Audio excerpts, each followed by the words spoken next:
Hello guys, what I'm going to show you today is how you can fix lag and crashing in Battlefield 6. Now this game is actually pretty well optimized for the year that it is, it runs pretty decently. However, some of you might be experiencing lag. And now, for most of you, this mistake or this fix is just going to consist on playing, using a wire Ethernet connection, okay? That's it, because if you basically play using Wi-Fi, the game is gonna run poorly. Okay, you're gonna have a lot of lag. Believe me, because I have tried myself and it just doesn't work. It's almost impossible to play, this multiplayer game using Wi-Fi. Okay, so just first of all, use a wire Ethernet connection. Now, if the problem is more related to FPS more than a lag per se, what you can do is you can just go to the menu. You can go to graphics, and instead of selecting graphics quality to auto, I just want to change it to basically low. Okay, so that's something that you can do. Perfect. In my case, I'm just gonna leave it to auto.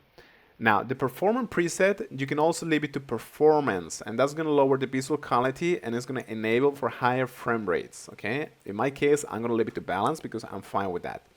Now, finally, you can go to graphics and you can go to modifying here.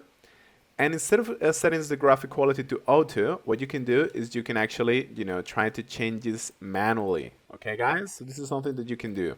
Or just set it to low in general.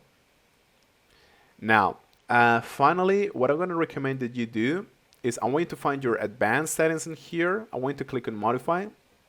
Now, first of all, your NVIDIA reflex latency should be activated. There's no question about it. This is going to improve your input lag, so you must enable this.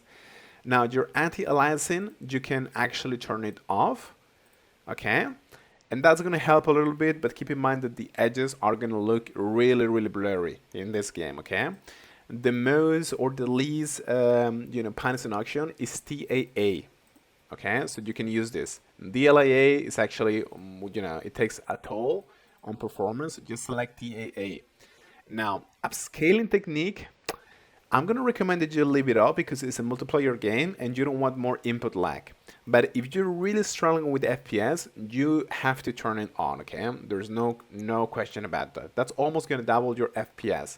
So just select, DLSS and set it to performance or balance. Okay, this is what I'm going to recommend, but only if you're getting, under 60 FPS. All right, otherwise just leave it off.